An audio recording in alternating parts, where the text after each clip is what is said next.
Hey everybody, Sprocket here. Alright, so it's another week. Update on the Malibu.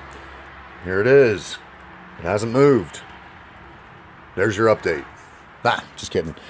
Yeah, we had a bunch more snow that I had to shovel out yesterday, so getting kind of a late start on it this week. But my dad and my brother were working on it. They pulled the rear bumper and of course uncovered some more rust. Show you that here shortly. If I close this door. Oh, we had to fix that light because this one's junk. So we got more light in here now, which definitely helps. Yeah, we need the trouble light here. So, and that, which I kind of pointed out from the inside, but my dad removed all the Bondo. So now you can see how bad that is. But, yeah, back here. Ooh, shiny. There we go. A little bit more patching to do back here. Nothing major, though. That side's a little bit worse. You can see up there by the trunk. Oh, remember this wire that I pointed out? It comes up through here. Yeah, that's just your standard trailer harness. I have to figure out why that's run underneath the body because that ain't supposed to be there. So that's one more thing to add to my collection of, gotta do this before this thing can move. There's something else I gotta get rid of, is all that junk down inside of there. Because that'll cause it to rot out, which, as you can see, by the different color and the different shape, that's already been Bondoed because of that. Yeah. So, agenda today is going to be, basically, I gotta drop the tank, get all this junk out from underneath of there so I got room to work and not worry about blowing the place up. Oh, they also picked up a catback exhaust system for this thing. So the old system is removed and already scrapped. We got rid of that almost immediately. But, yeah. So I'll show you more in a little bit.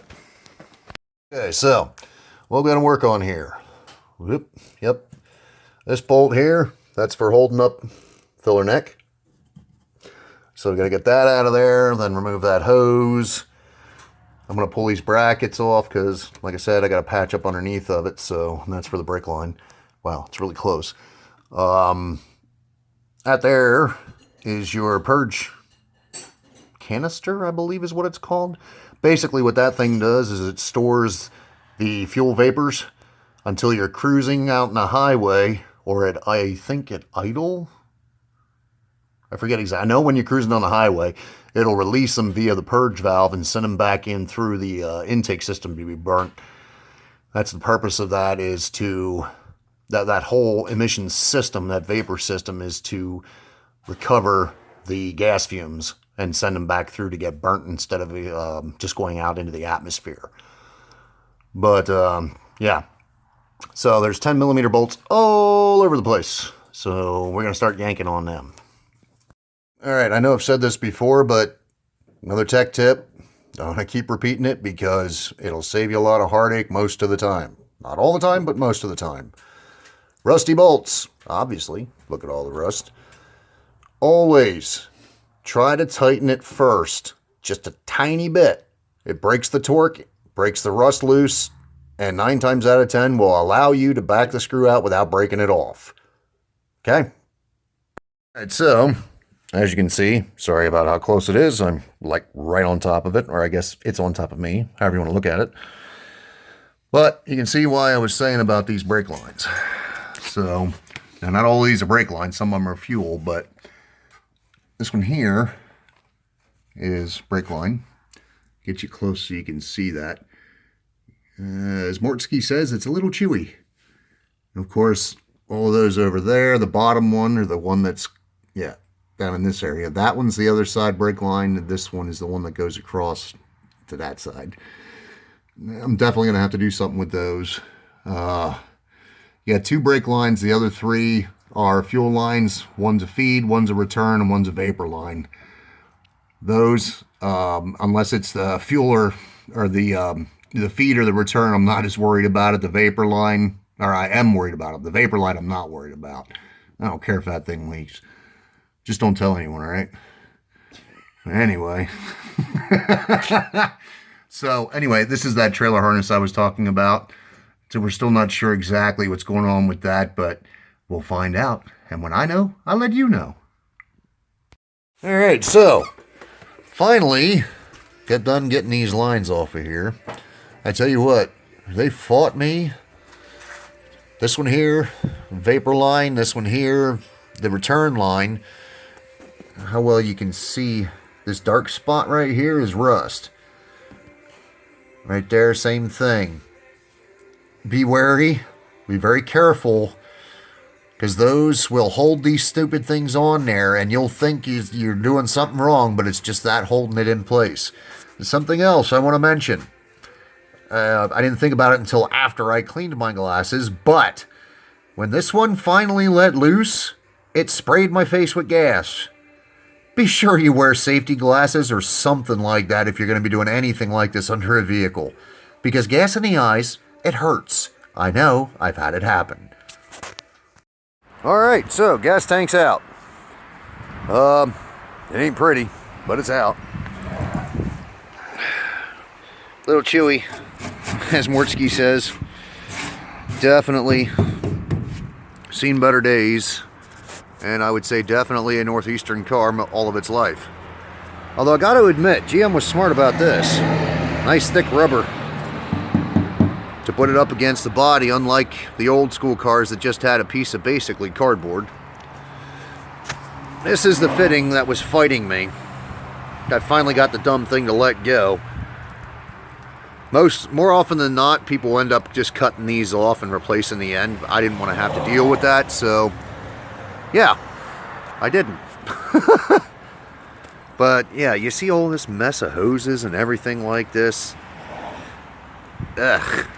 This is why I'll never own a 96 and newer car, because I don't want to deal with this crap. Anyway. Alright, so now I've got the tank out of here. You can see where it was sitting. Doesn't look too bad. Now the squeak in the background is the floor jack. Wanted to support it because that thing had about a half tank of gas in it. But you can see here, sits a little better. These brake lines and fuel lines right here, they're definitely not in the best shape. Now, the one that concerns me the most is, whoop, lost light. Come on, light, rotate. There we go. That one right there. That's this brake line. This one right here. Goes across the other side, which, bad lighting, can't see it. That one. So I'm definitely going to be replacing that. I'm not sure where's going to be a good place to splice it, because it's really not in good shape down here either. But yeah, you can see that trailer harness there. I got to figure out what the heck's going on with that. But yeah, basically all I'm going to do is cut that line and then splice a new piece into it. But I'm thinking what I may have to do, because see, the lines don't look too bad up there once you get up past that, except of course for the brake lines. I don't understand that, but hey, whatever. Yeah, I'm probably going to have to do it down here in this corner where it's flat. Right up in here. That's probably going to be the best place to splice it in, and then I can just make these bends in it. Get it up around there before I flare it. Because I'm thinking, instead of putting a splice in here like they did, whoop, where is it now? Hey, there it is. Is just run it straight across in one piece, so that's one less place I got to worry about it leaking. But, yeah. So the end's nice and loose, so I can go ahead and reuse that. Now this brake line here, I don't like. It's in good shape right here. Down there it's a little bit iffy, but not too bad. But I might just put a splice on that one too, simply because this nut, which I'm going to have to replace, it was frozen in place and didn't want to let go. So I just destroyed hex part of it, trying to get it out of there. So it's, you know, right now I can't spin it by hand, so I'm going to need to replace it. At the minimum, I got to replace that nut. So you never want to put, just like with wiring, a bare minimum of 6 inches away as far as splices. You never want to put one like right here at the end.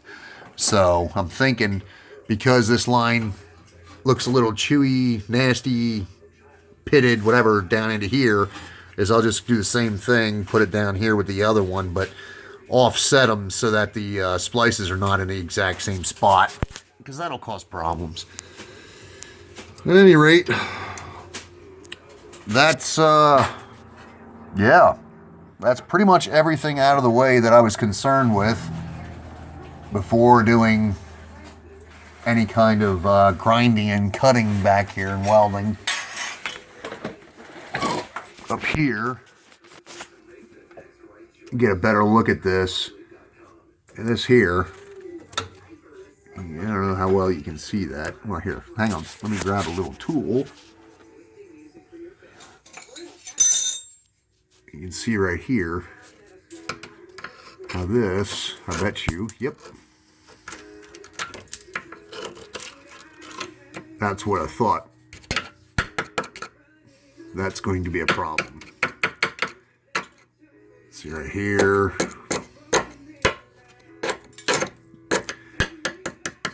So yeah, once I do some rust removal, I'll bring it back so you can see what's left.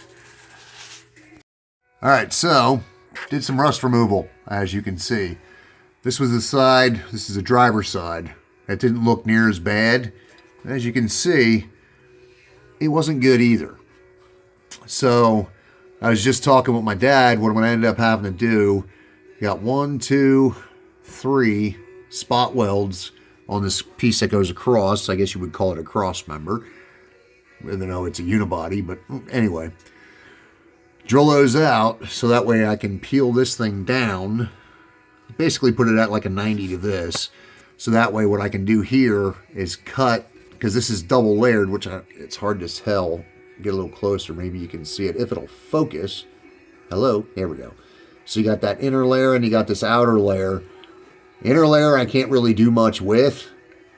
So what I'm going to do is just cut this along here, basically out of here. Drill these holes, make this square hole. So that way what I can do is repair the outer skin. And that way this will have something structural to hold to again.